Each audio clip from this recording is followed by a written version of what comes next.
Introduction. Across the world, hidden in deserts, mountains, and ancient cities, lie secrets that history has never fully explained.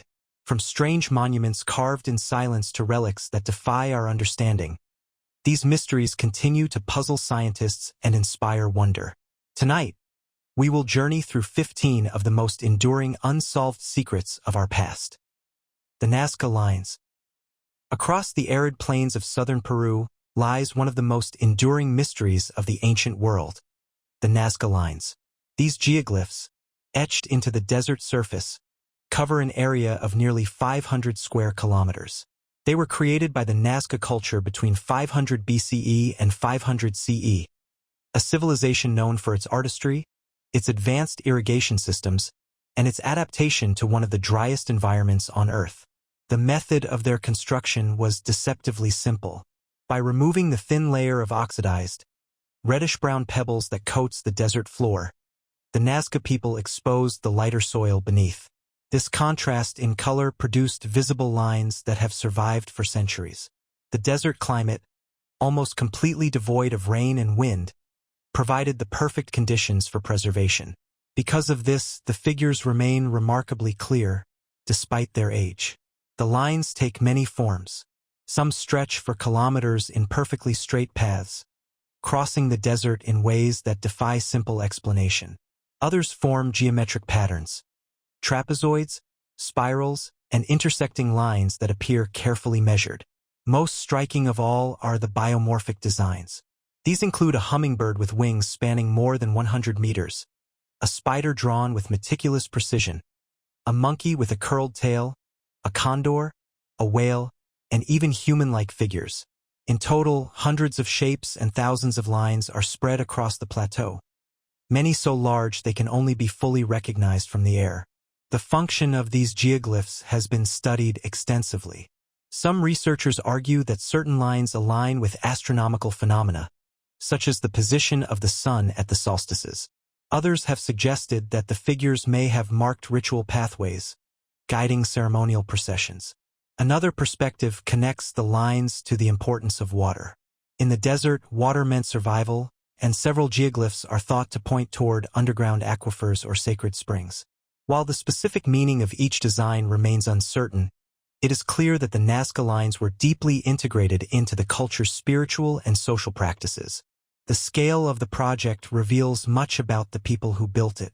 Constructing such immense figures would have required coordination, planning, and a shared purpose. Wooden stakes found at some of the lines indicate that simple tools and techniques of measurement were used to achieve precision. This suggests that the geoglyphs were not random creations, but carefully designed works carried out by organized groups over generations. The Nazca Lines are not isolated works of art. Similar symbols and figures appear in Nazca pottery, textiles, and other artifacts, pointing to a broader system of belief. The hummingbird, spider, and monkey, for example, had symbolic importance, often connected with fertility, rain, or agricultural cycles. By extending these images onto the desert floor, the Nazca gave their symbols a monumental, permanent form. Modern technology continues to expand knowledge of the site. Aerial photography and satellite surveys have revealed new figures, some previously hidden beneath layers of dust. Each discovery adds detail to the picture of how extensive the site truly is. Yet even with this progress, the essential mystery endures. Scholars understand how the lines were created and when, but not fully why. The purpose of the geoglyphs, and the specific meanings they held for the people who made them, remain unrevealed. Today, the Nazca Lines are recognized as a UNESCO World Heritage Site and are carefully protected. They are among the few ancient monuments that can only be appreciated in their entirety from above, stretching across the desert like a vast open-air canvas. Silent and immovable, they connect the modern world to a culture long vanished, a civilization that inscribed its beliefs into the earth itself. The Nazca Lines endure as one of the most striking examples of human ingenuity, created in a hostile landscape with simple tools but profound vision. Their presence across the desert reminds us that the past holds secrets still waiting to be understood, preserved not in written records, but in the very ground beneath our feet. The Voynich Manuscript. In the rare book collection of Yale University, locked away for centuries from clear understanding, lies one of the most enigmatic documents in human history, the Voynich Manuscript. Written on vellum sometime in the early 15th century, this mysterious book has baffled scholars, cryptographers, and linguists for generations. Its pages are filled with an unknown script and decorated with illustrations of plants, astronomical diagrams, strange bathing scenes, and symbols that resist clear interpretation. Despite countless attempts to decode it, the manuscript remains unreadable, a relic of the past that still guards its secrets. The manuscript is named after Wilfrid Voynich, a Polish antiquarian and book dealer who acquired it in 1912 from a collection held by an Italian Jesuit college. Voynich quickly realized he had stumbled upon something unique. Its script, unlike any known writing system, and its lavish illustrations suggested either a lost language, a sophisticated cipher, or perhaps an elaborate work of invention. From the moment of its rediscovery, the book attracted the attention of experts and enthusiasts, each hoping to uncover its meaning.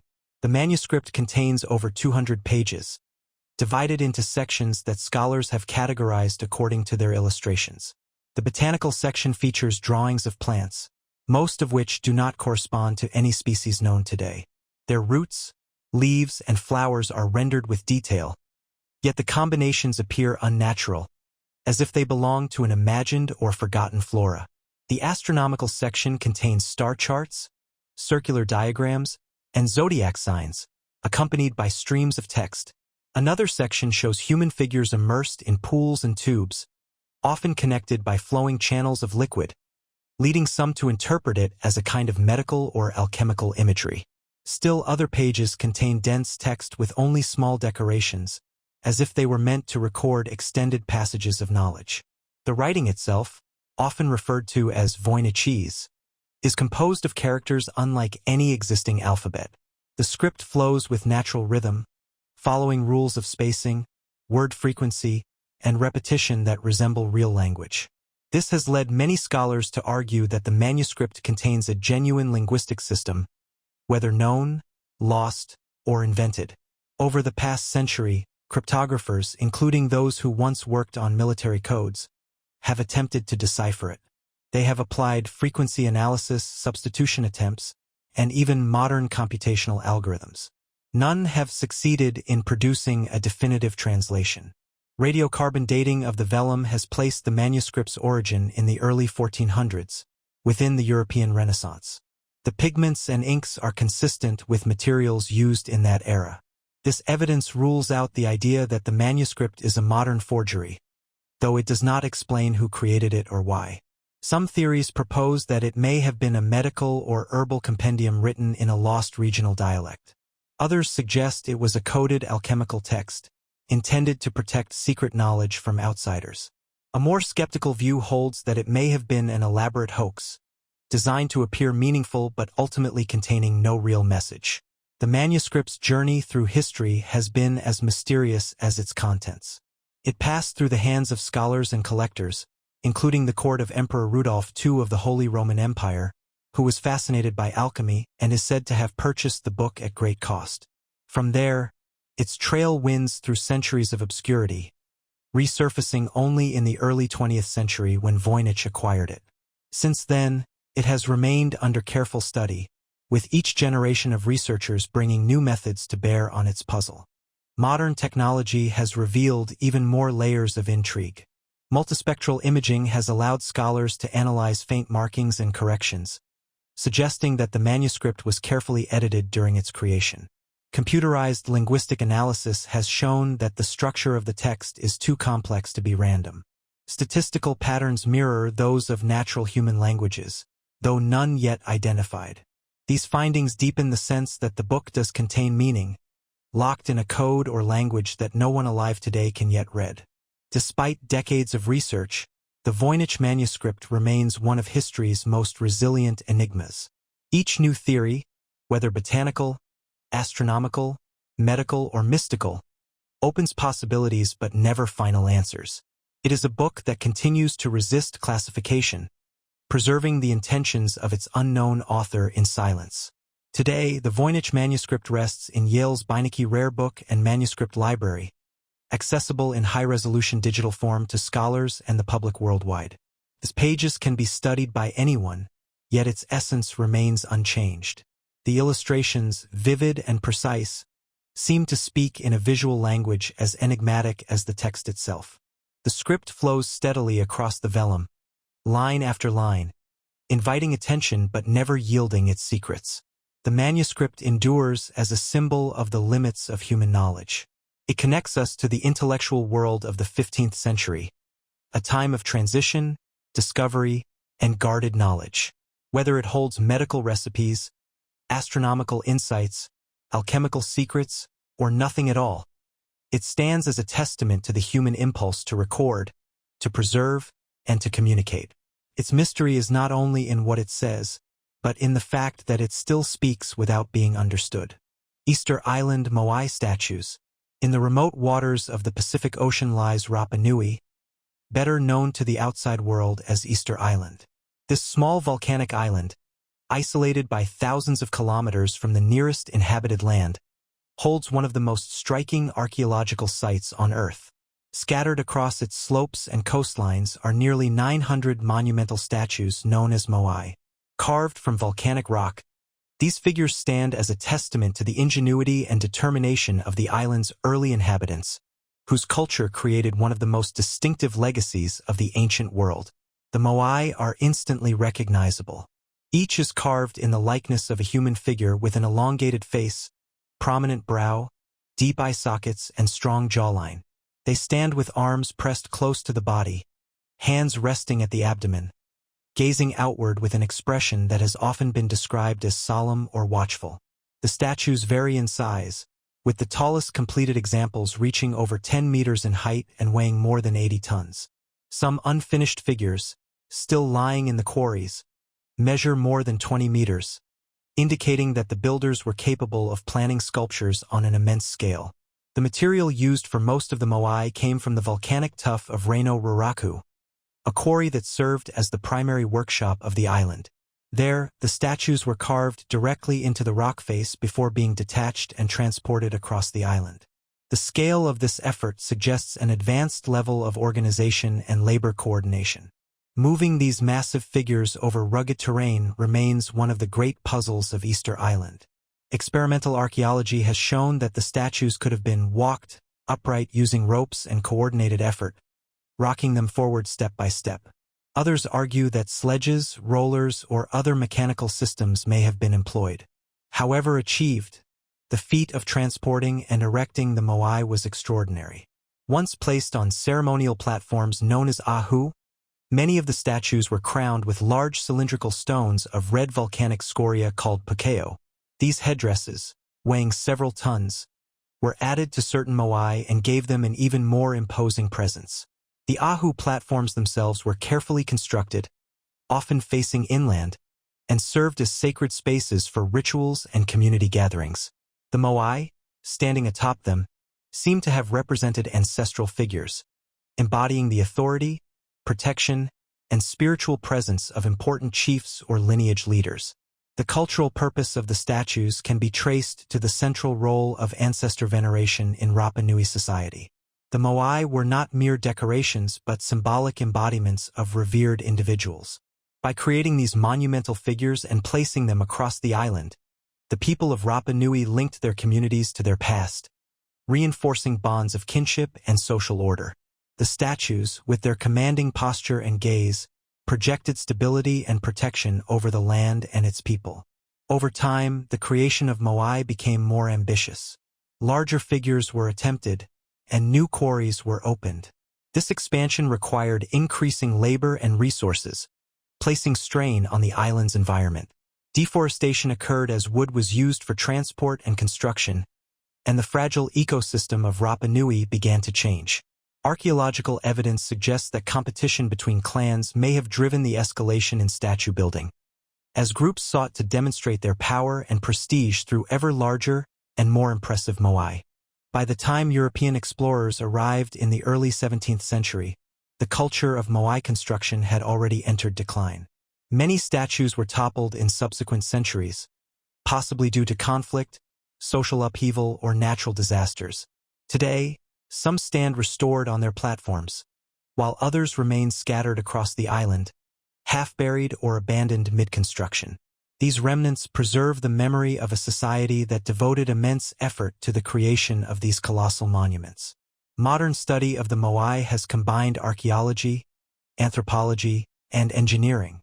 Researchers have traced the quarrying techniques, reconstructed transport methods, and analyzed the social structures that made such a project possible. Each new discovery enriches the picture of life on Rapa Nui, showing how an isolated community achieved remarkable feats of artistry and engineering with limited resources. The Moai are not only works of stone. They are expressions of a society's belief system, its hierarchy, and its relationship with the land it inhabited. Today, the statues of Easter Island are recognized as a UNESCO World Heritage Site. They continue to inspire awe, standing as silent guardians of the island's history. Though many questions remain about the exact methods of their transport and the reasons for their eventual decline, the Moai endure as symbols of cultural resilience and human creativity. The sight of these figures, rising from the green slopes of a small island in the Pacific, connects the present with a civilization that left no written records but carved its memory into stone. Each Moai is a monument not only to an individual ancestor but also to the collective spirit of the people who built them. They remain among the most powerful reminders of the ability of human societies to shape their environment, to express their identity through art, and to leave behind enduring legacies that outlast their creators. The Antikythera Mechanism.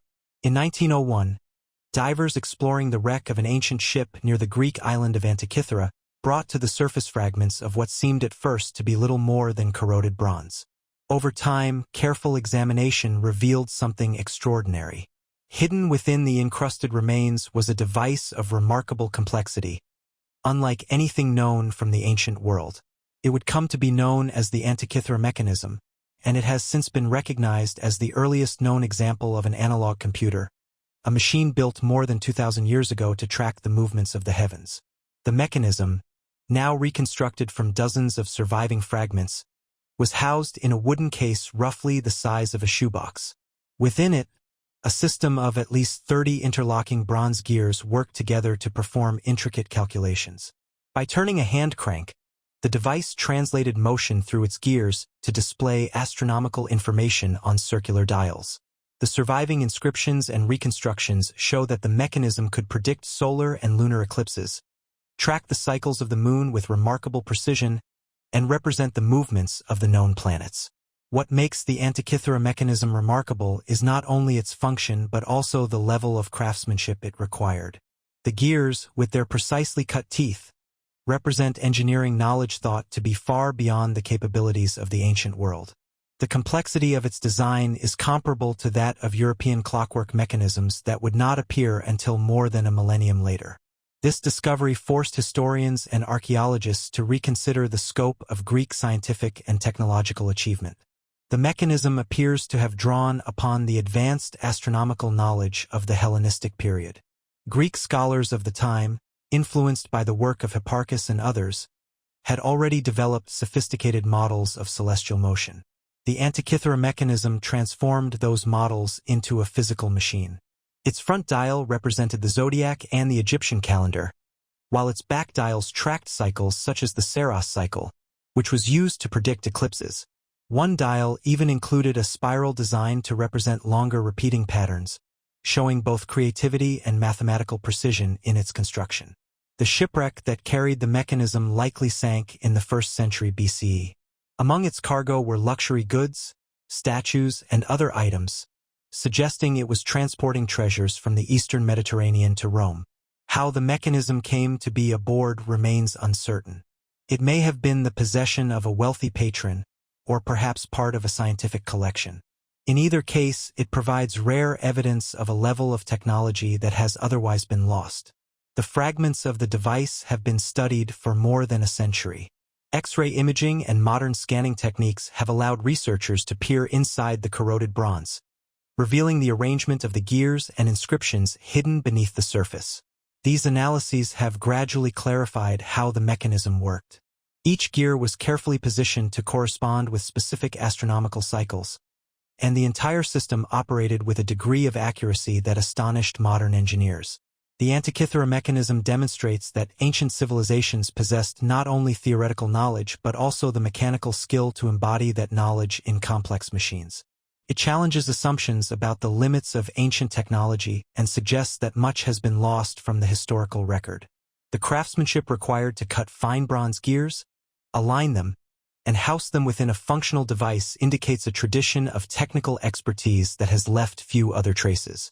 Today, the surviving fragments of the mechanism are preserved in the National Archaeological Museum of Athens, where they continue to be studied. Reconstructions, both physical and digital, have allowed modern audiences to see the device as it might once have appeared. A box with rotating dials, elegantly designed to make the patterns of the cosmos visible through human hands.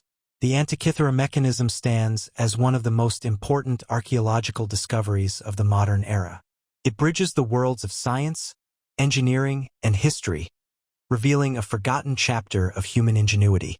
More than 2 millennia after it was created, it continues to inspire fascination, reminding us that the pursuit of understanding the universe has long been a central part of human experience, expressed not only in words and theories but also in the delicate turning of gears.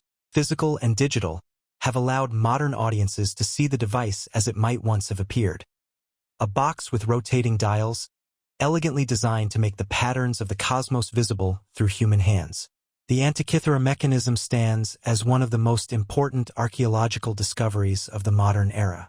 It bridges the worlds of science, engineering, and history, revealing a forgotten chapter of human ingenuity. More than 2 millennia after it was created, it continues to inspire fascination, reminding us that the pursuit of understanding the universe has long been a central part of human experience, expressed not only in words and theories but also in the delicate turning of gears. Mohenjo-Daro. In the Indus Valley, on the banks of the Indus River in present-day Pakistan, lie the ruins of Mohenjo-Daro, one of the earliest and most advanced urban centers of the ancient world.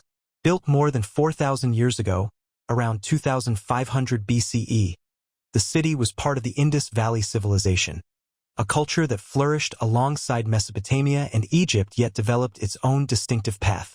Today, the remains of Mohenjo-Daro offer a rare window into a society that achieved remarkable urban planning and organization, but whose sudden decline still remains unexplained. The city was laid out with extraordinary precision. Streets followed a grid pattern, intersecting at right angles, suggesting careful planning before construction began. The buildings, made of standardized baked bricks, reveal a sense of uniformity and order. Many structures contained courtyards, staircases, and multiple rooms, showing that the inhabitants lived in well-organized homes rather than simple shelters. At the heart of the city lay a complex of larger buildings, including the famous Great Bath, a massive public water tank that may have served ritual or communal purposes. Its waterproof brickwork and drainage system reflect a sophisticated understanding of engineering and construction. What sets Mohenjo-Daro apart from many other ancient sites is its advanced infrastructure. The city had a complex system of drains and sewage, with covered channels running beneath the streets. Each household appears to have been connected to this system, allowing wastewater to be carried away from living areas. Such innovations would not appear again in many parts of the world for millennia.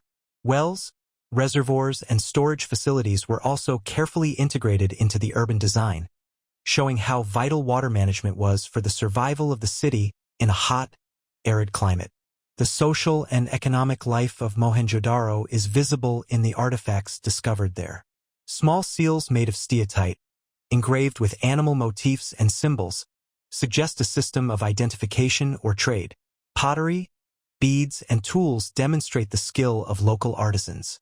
Evidence of long-distance exchange connects the city to Mesopotamia, where Indus seals have been found, indicating an extensive trade network that stretched across regions. The city appears to have been a thriving center of commerce, craftsmanship, and culture. One of the most puzzling aspects of the Indus Valley Civilization, and Mohenjo-Daro in particular, is the script found on seals and pottery fragments. Despite decades of study, the Indus script has never been deciphered. Without readable texts, Much about the political, religious, and social structure of the city remains unknown.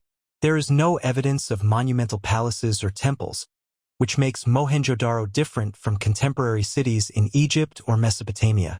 The absence of clear signs of kings or centralized rulers has led some scholars to suggest that the society may have been more egalitarian or organized through collective governance. The decline of Mohenjo-Daro remains one of history's enduring mysteries. Around 1900 BCE, the city and much of the Indus Valley civilization went into decline. Archaeological evidence points to several possible causes: changing river patterns that disrupted agriculture, environmental degradation, or invasions from outside groups. Climate change may also have played a role, with prolonged drought reducing the fertility of the region. Yet no single explanation has been proven, and the exact reasons remain unresolved. The once thriving urban center was eventually abandoned, its carefully planned streets and buildings left to crumble under the weight of time. Rediscovered in the early 20th century, Mohenjo-Daro has since become a UNESCO World Heritage Site. Excavations have revealed only a portion of the ancient city, and much still lies buried beneath layers of earth. The ruins that have been uncovered tell of a civilization that achieved a remarkable level of sophistication, rivaling the great centers of the ancient world. Today, the remains of Mohenjo-Daro continue to inspire study and preservation. They stand as evidence of human creativity and resilience, of a society that mastered the challenges of its environment with planning, innovation, and vision. The straight streets, the flowing drains, the sturdy brick walls, and the silent great bath all speak of a people who built with purpose and foresight. Though their language is lost and their fate uncertain, their achievements endure in stone and brick, testifying to a chapter of history that still resists full understanding. The Copper Scroll. In 1952, in a cave near Qumran by the Dead Sea, archaeologists uncovered one of the most unusual documents of antiquity, the Copper Scroll. Unlike the other Dead Sea Scrolls, which were written on parchment or papyrus, this scroll was inscribed on thin sheets of copper mixed with a small amount of tin. Over the centuries, the metal oxidized and became brittle, making the scroll impossible to unroll without damaging it. It was eventually cut into sections so that its contents could be read. What scholars discovered inside was unlike any other ancient text known from the region. The Copper Scroll does not contain religious hymns, laws, or stories like the other Dead Sea Scrolls. Instead, it is a kind of inventory list. In Hebrew script, it describes the locations of more than 60 hidden treasures, detailing vast quantities of gold, silver, and precious objects supposedly buried across Judea. The descriptions are specific, giving directions to caves, cisterns, aqueducts, and other landmarks. The amounts mentioned are staggering by some estimates, more than 60 tons of silver and gold in total. The uniqueness of the Copper Scroll lies in its practical and material nature. Ancient texts usually conveyed spiritual, political, or cultural meaning, but this document reads more like a record of hidden wealth. The decision to carve it into metal rather than fragile parchment suggests that the information it contained was considered exceptionally important and intended to endure for generations. It is a catalog designed to outlast fire, decay, and time. The origins of the treasures described remain uncertain. Some scholars suggest that the Copper Scroll might refer to wealth from the Second Temple in Jerusalem, hidden away during times of war to protect it from Roman or other invaders. Others believe it could represent the holdings of a wealthy sect or community, perhaps even the same group that preserved the rest of the Dead Sea Scrolls in the caves near Qumran. Still others argue that the scroll is symbolic or allegorical, though the detailed descriptions and precise measurements give it the tone of a real, practical document. Over the decades, many have attempted to use the Copper Scroll as a map, searching for the hidden treasure described within it. Yet no definitive discoveries have ever been made. Some of the locations referenced may have changed dramatically over the past 2,000 years, leaving few recognizable traces. Rivers may have shifted course, landmarks may have disappeared, and entire landscapes may have been altered by time. The treasure, if it ever existed, may have been found and removed centuries ago, leaving behind only this enigmatic record. The Copper Scroll also presents linguistic and interpretive challenges.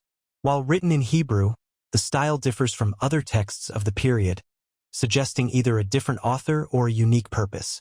The text mixes ordinary language with technical terms that remain difficult to translate.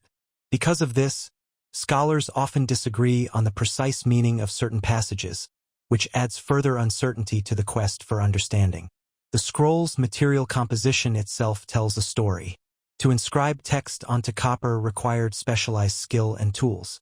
The act of hammering or engraving such a lengthy inscription suggests that the creators had both resources and determination. Unlike papyrus or parchment, which could be produced relatively easily, copper was costly and durable.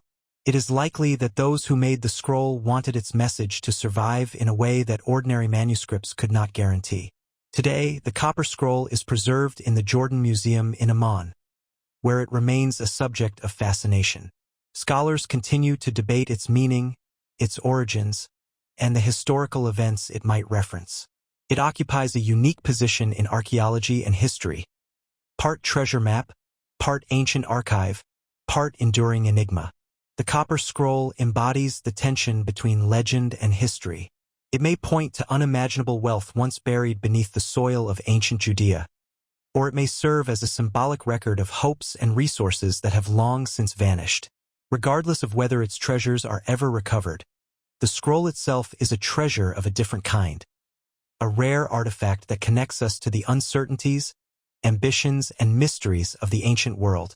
In its silent copper plates lies the memory of a society that valued preservation, secrecy, and continuity. Though the riches it describes remain unseen, the scroll endures as a reminder that not all records are meant to reveal their secrets easily. Sometimes, the mystery itself becomes the most lasting legacy. The tomb of Qin Shi Huang. In the heart of China's Shaanxi province, near the modern city of Xi'an, lies one of the most extraordinary archaeological discoveries of the ancient world. The vast burial complex of Qin Shi Huang, the first emperor of a unified China. He reigned from 221 to 210 BCE, establishing a centralized imperial system that would shape Chinese civilization for centuries. His tomb, long shrouded in legend and mystery, reflects both the ambition of his rule and the cultural achievements of his time. Even today, more than 2 millennia after his death, the site remains only partially explored, leaving much of its wonder hidden beneath the earth. The mausoleum of Qin Shi Huang is not a single structure but an enormous complex, constructed on an epic scale. Historical sources describe it as a city for the dead, designed to mirror the world of the living. At its center lies the burial mound itself, a massive earth pyramid rising more than 70 meters above the surrounding plain. Beneath this mound is the sealed chamber that holds the emperor's body, accompanied, according to ancient texts, by treasures, palaces, and a representation of the universe itself. Around this central tomb stretches a necropolis that extends for many square kilometers, incorporating ritual halls, administrative offices, stables, and living quarters for the afterlife. The most famous part of the mausoleum is the terracotta army, discovered in 1974 by farmers digging a well. Hidden underground for over 2,000 years, these clay warriors were arranged in battle formation, facing east as if prepared to defend the emperor against any threat. Thousands of figures have been uncovered. Infantry soldiers, archers, cavalry, and charioteers, each crafted with remarkable detail. No two faces are identical, suggesting that artisans may have drawn inspiration from real individuals. Alongside the warriors are terracotta horses and wooden chariots, equipped for military precision. The terracotta army represents only a fraction of the mausoleum's full scale. Excavations have revealed pits containing acrobats, musicians, and officials, crafted in clay to accompany the emperor in his afterlife.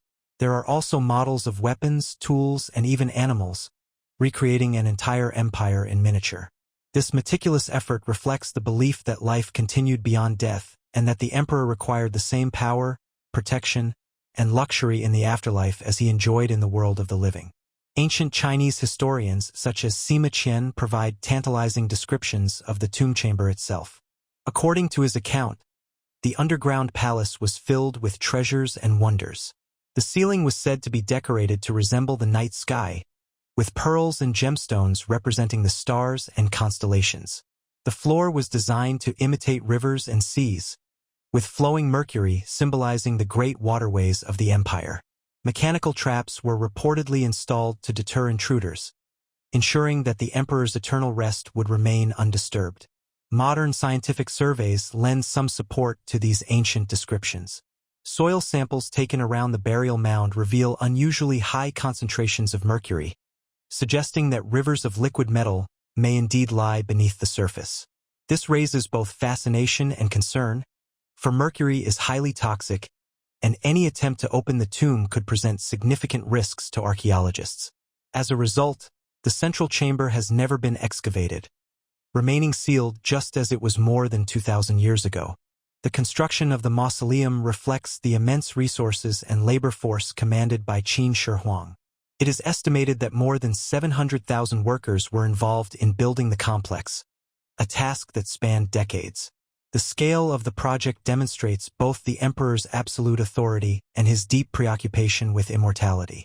Throughout his reign, he pursued methods to extend his life, commissioning expeditions in search of elixirs and potions.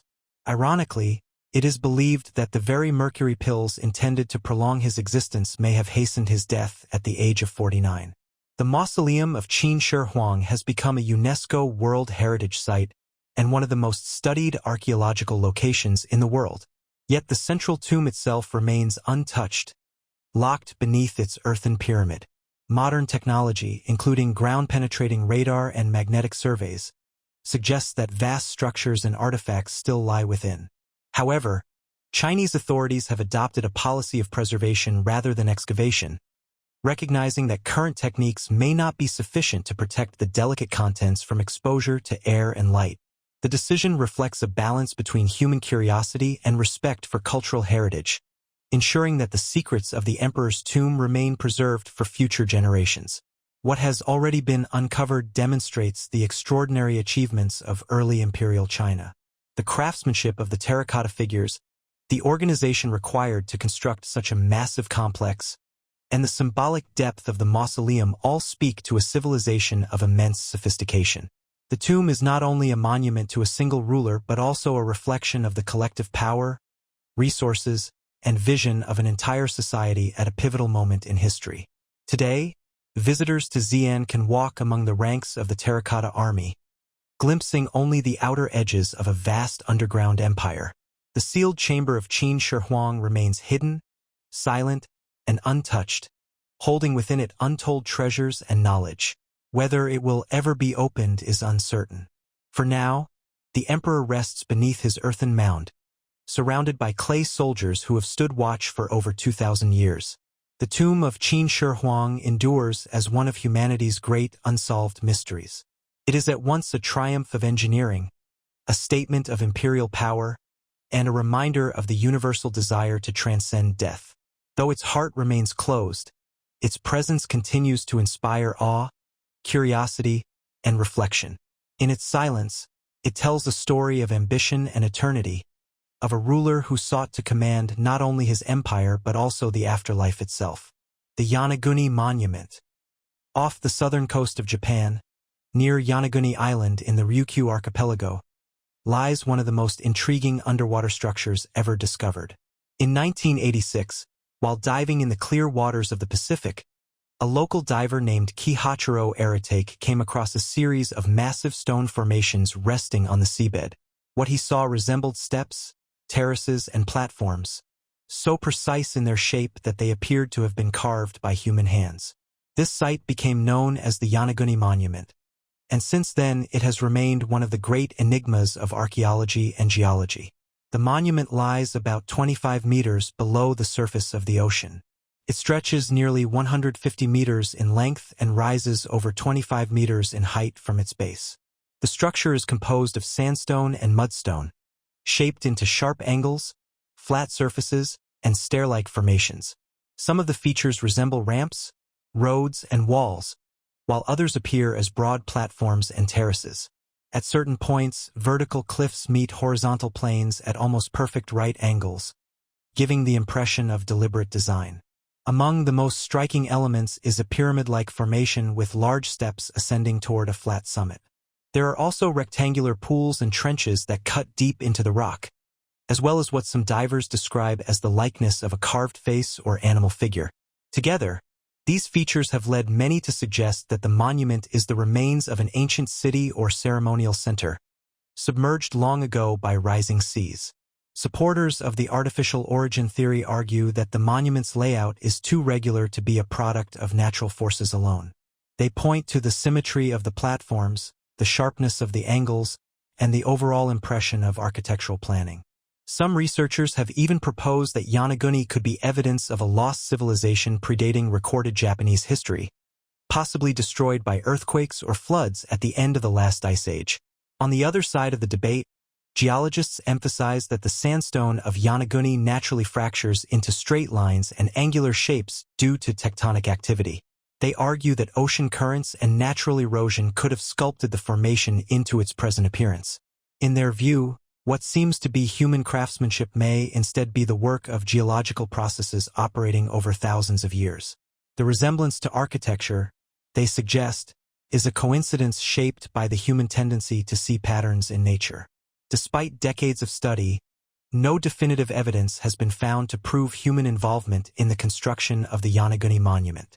Unlike recognized archaeological sites, there are no artifacts, tools, or cultural remains directly associated with the structure.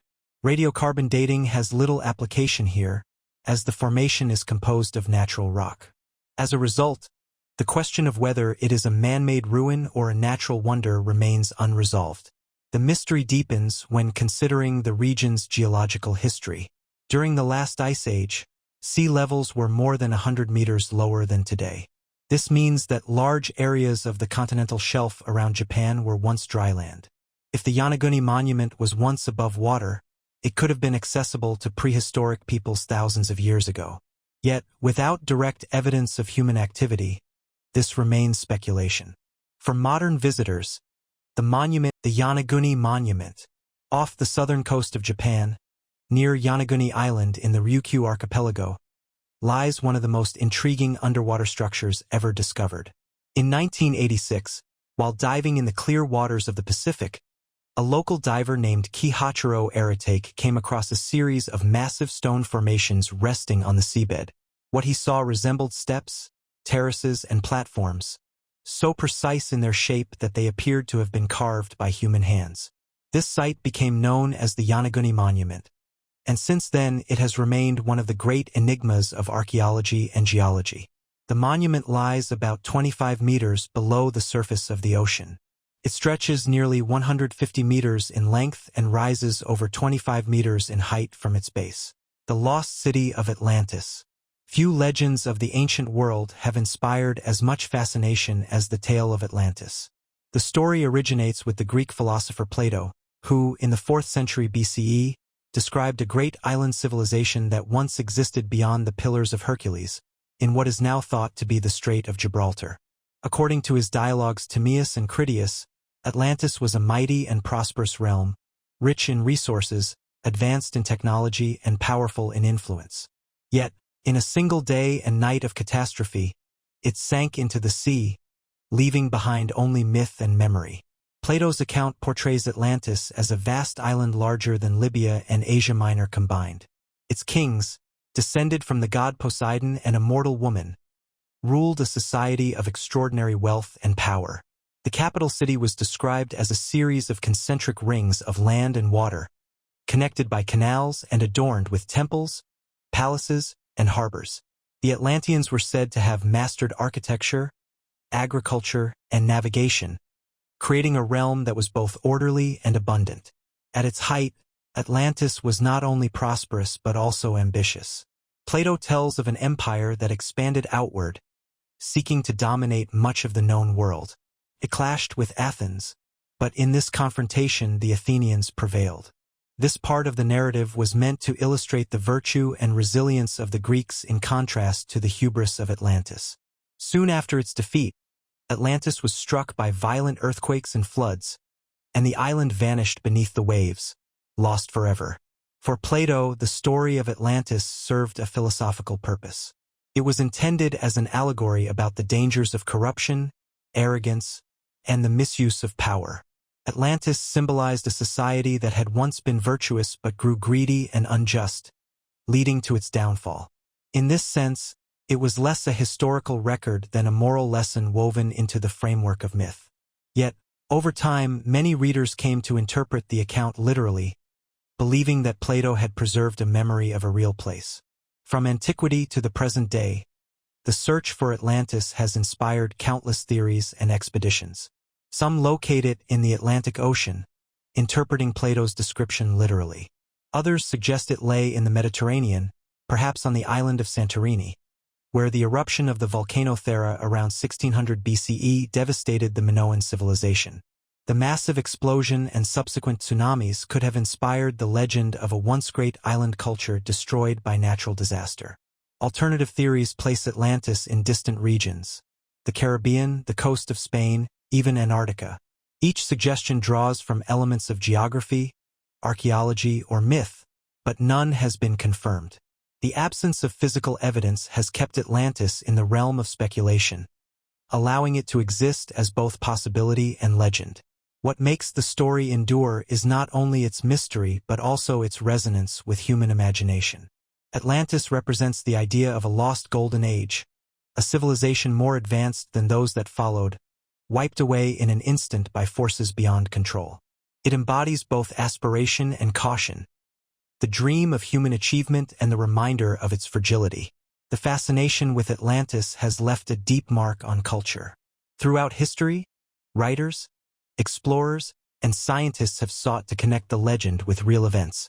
The rise and fall of civilizations such as the Minoans, Egyptians, and Mesopotamians have often been viewed through the lens of Atlantis. In the modern era, the story has expanded into literature, philosophy, and even pseudoscience, where it is sometimes linked to speculative theories about forgotten technologies or lost knowledge. Despite the imaginative interpretations, what remains most enduring is Plato's original narrative. Written more than 2,000 years ago, it continues to influence the way people think about the past. Whether Atlantis was a memory of a real place, an inspired invention, or a symbolic parable, it has become one of history's most powerful unsolved mysteries. Today, the legend of Atlantis persists as a bridge between myth and history. It reflects the human desire to uncover origins, to find meaning in ruins, and to believe that beneath the sea or hidden beneath layers of time, there may still lie the traces of a forgotten world. The city described by Plato has never been found, but its story endures, as timeless as the ocean itself. The Sphinx of Giza. On the Giza Plateau, west of the Nile and in the shadow of the Great Pyramids, lies one of the most enduring monuments of the ancient world, the Great Sphinx of Giza. Carved from a single mass of limestone bedrock, the Sphinx stretches 73 meters in length and rises 20 meters high. With the body of a crouching lion and the head of a human, it is one of the largest monolithic statues ever created. For millennia, it has guarded the desert sands, an enigmatic figure whose age, purpose, and symbolism continue to inspire fascination and debate.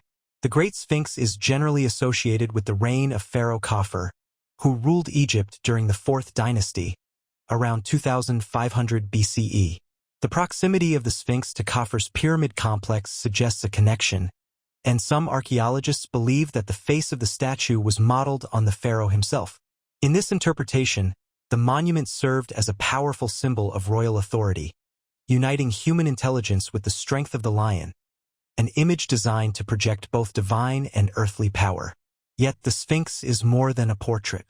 Its placement and scale link it to the larger ceremonial and religious landscape of Giza.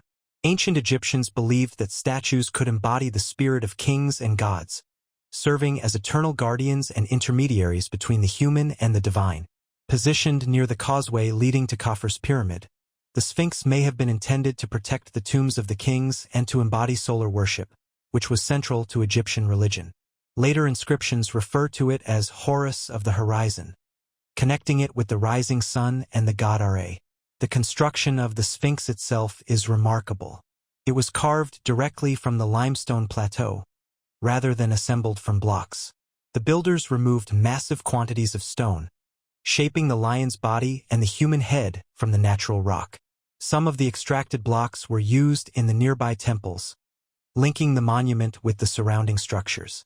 The precision of the carving and the monumental scale demonstrate the skill and organization of the Old Kingdom, a civilization capable of transforming raw landscape into sacred form.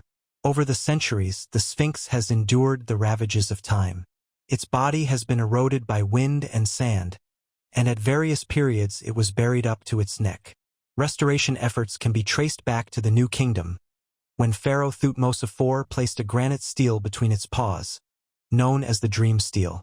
According to the inscription, Thutmose fell asleep in the shadow of the Sphinx and dreamed that the statue promised him kingship if he cleared away the sand that covered it. Inspired by this vision, he ordered the Sphinx restored, securing both his reign and the monument's continued survival. In later eras, the Sphinx became shrouded in legend. To the ancient Greeks, it evoked the mythological creature of riddles, though the Egyptian original was older by centuries. During medieval times, local traditions wove tales about the monument's power and secrets. By then, the Sphinx had already lost much of its original detail, including the nose, which was destroyed long before modern explorers arrived. Despite its weathering, the statue retained its commanding presence, a silent witness to Egypt's long history. Modern study of the Sphinx has deepened appreciation for its complexity while also amplifying its mysteries. Archaeologists and geologists debate the exact date of its construction. While most agree with the 4th Dynasty attribution, some have suggested that the erosion patterns on the body may indicate greater antiquity, pointing to an earlier period of wetter climate thousands of years before Khafre. This hypothesis remains controversial, but it reflects the difficulty of assigning absolute certainty to a monument carved from living rock. The symbolism of the Sphinx also invites continuing interpretation. As a composite being, part lion, part human, it embodies duality, strength and wisdom, nature and culture, mortal and divine. In Egyptian thought, such hybrid figures often served as protectors and mediators, standing between realms.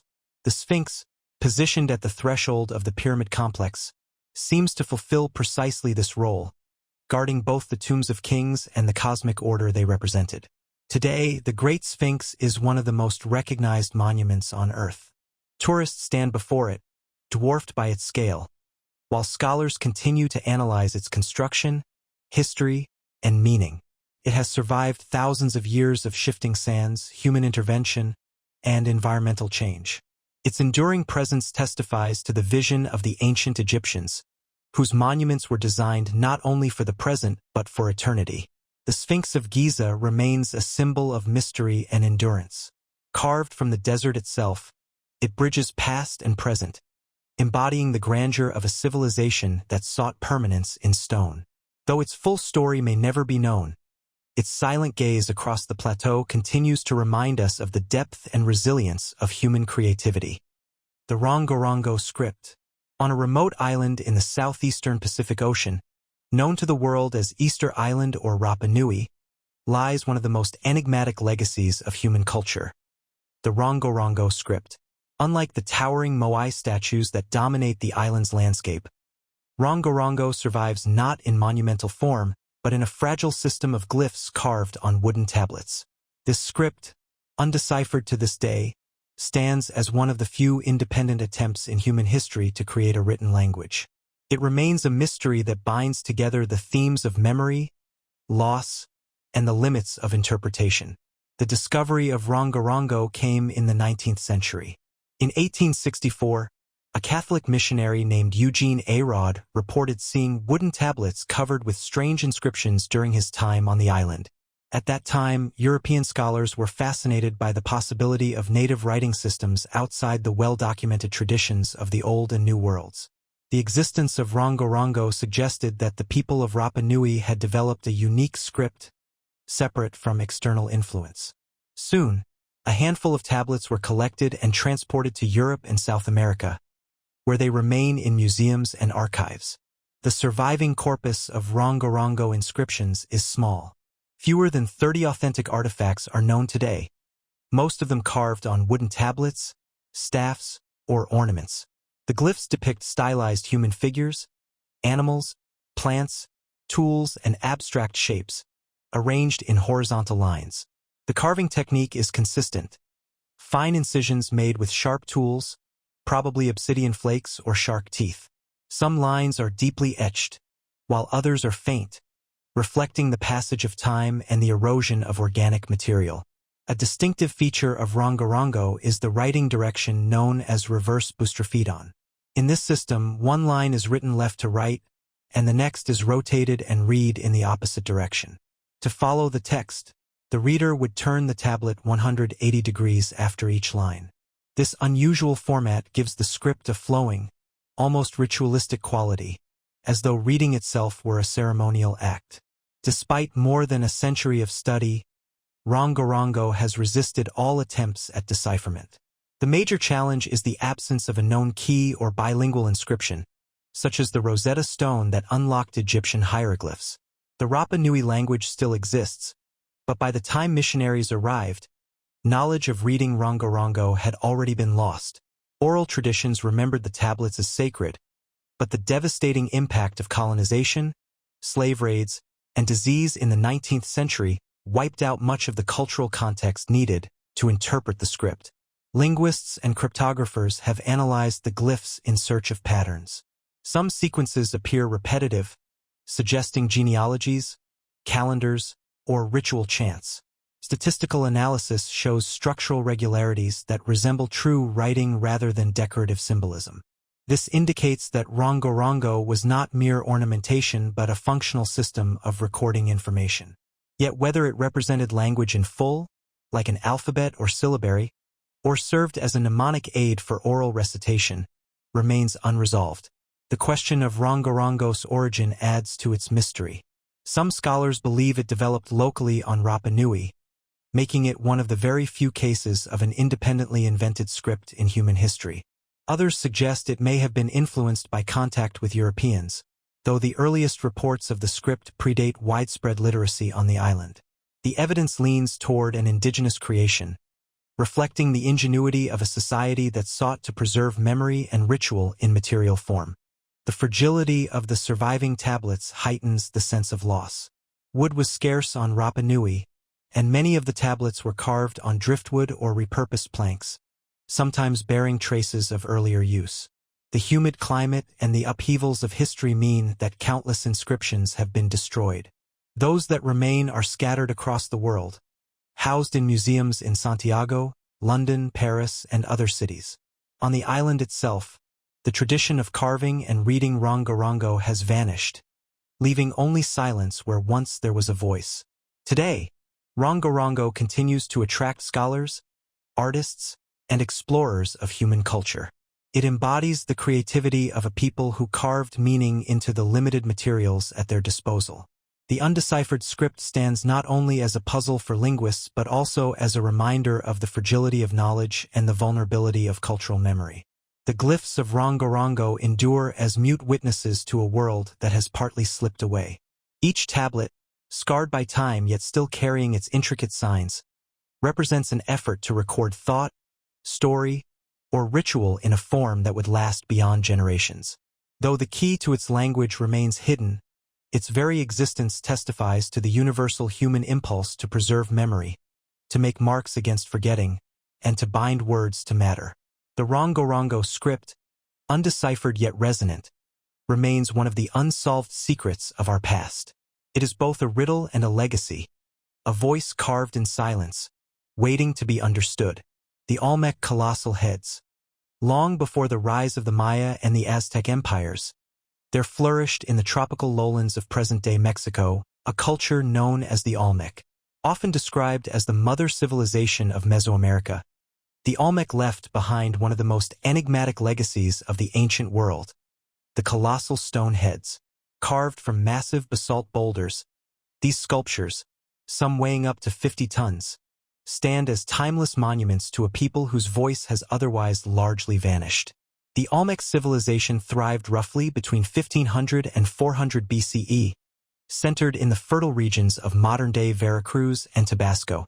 Archaeologists have uncovered evidence of complex cities, ceremonial centers, and a vibrant artistic tradition. Yet among all their creations, none are more striking than the colossal heads. To this day, only 17 of them have been discovered, though it is believed that more may lie buried beneath the earth. Each head is carved with extraordinary skill. They range in height from just over 1 meter to more than 3 meters, and their sheer mass required immense effort to move and shape. The stone was quarried from distant volcanic sites, sometimes transported over 80 kilometers through dense forests and wetlands. The process would have demanded coordinated labor, advanced knowledge of tools, and a deep cultural motivation to justify such a monumental task. The faces themselves are lifelike and detailed. The features are broad, with full lips, prominent noses, and high cheekbones. Many wear distinctive helmets, often thought to represent protective gear used in ritual ballgames or in warfare. The expressions vary, some serene, others stern or commanding, suggesting that these were not generic depictions but individualized portraits. Scholars generally agree that the colossal heads represent rulers, immortalizing their authority in stone. The heads were placed in ceremonial centers such as San Lorenzo, La Venta, and Tres Zapotes. Their arrangement appears deliberate, often marking plazas or sacred spaces where rituals and gatherings would have occurred. In this context, the heads may have served as enduring symbols of power, reminding the community of the presence of rulers long after their deaths. The monumental scale reinforced authority and projected the idea of leadership as something eternal, carved into the very landscape. One of the most striking aspects of the Olmec heads is the absence of written records to explain them. Unlike the later Maya, who left glyphs to describe their kings and rituals, the Olmec tradition remains largely silent. Without inscriptions, scholars rely on archaeological context, comparing artifacts, and analyzing the broader cultural setting. This silence amplifies the mystery of the colossal heads, making them both powerful works of art and unresolved historical riddles. The craftsmanship reveals technical sophistication. Basalt is an extremely hard stone, yet the Olmec sculptors were able to shape it with precision using stone hammers, abrasion, and persistence. No metal tools were available, which makes the achievement even more remarkable. The symmetry, polish, and scale of the heads testify to a deep mastery of materials and techniques, passed down through generations of artisans. The cultural meaning of the colossal heads extends beyond art. They reflect a society that placed extraordinary importance on leadership and representation. By carving their rulers in stone, the Olmec linked human authority with permanence, bridging the fragile span of life with the endurance of the earth. The helmets and facial details may also suggest connections to ritual games or military traditions, further embedding the rulers within the spiritual and ceremonial life of their communities. The legacy of the Olmec heads reaches far into Mesoamerican history. Later cultures, such as the Maya and Aztec, inherited ideas of monumental art, ritualized ballgames, and centralized rule that echo the practices of the Olmec. The colossal heads, therefore, are not only artifacts of a vanished culture, but also foundations upon which later civilizations built their own traditions of kingship and memory. Today, the colossal heads remain scattered across Mexico, preserved in museums and archaeological sites. Their presence continues to inspire awe, not only for their size, but for the sense of individuality they convey. Each face, with its unique expression and detail, stands as a window into a world where leadership was immortalized in stone.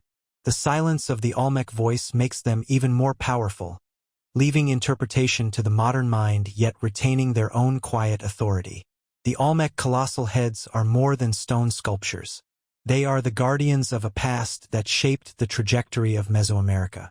They speak without words, reminding us of the achievements of a civilization that flourished, ruled, and then disappeared, leaving behind only these immense faces to watch over the centuries. They remain an unsolved secret of our past, enduring as both monuments and mysteries carved from the earth itself. The Georgia Guidestones. In the rolling countryside of Elbert County, Georgia, there once stood a monument that became one of the most enigmatic structures of the modern era, the Georgia Guidestones.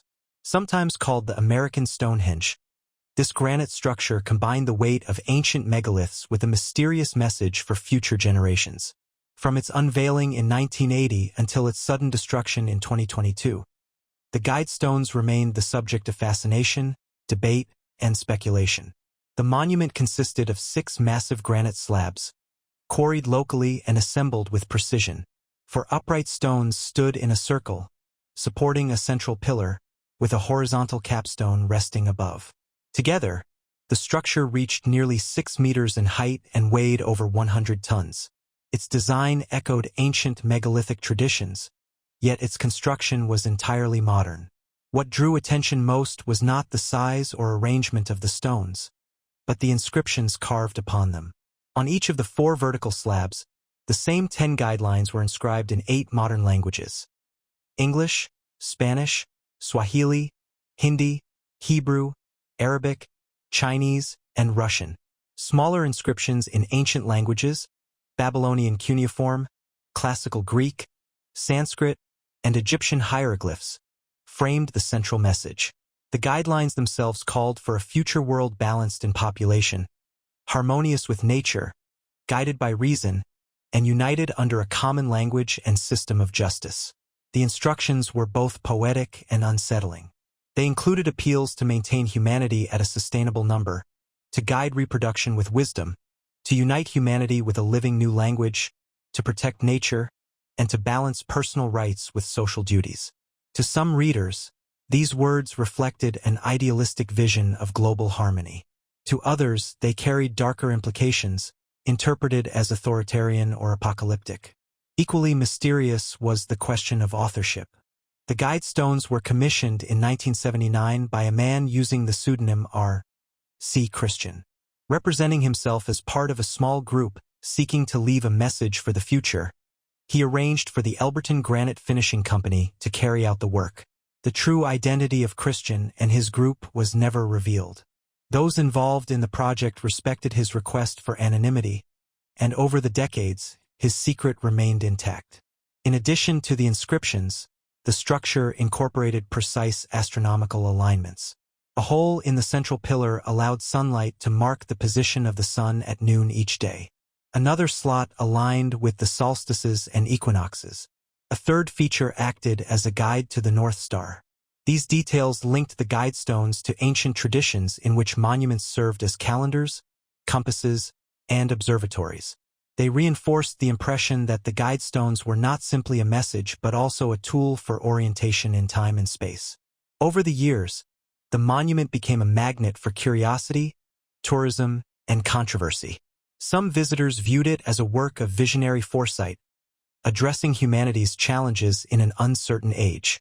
Others saw it as a disturbing blueprint for control or depopulation.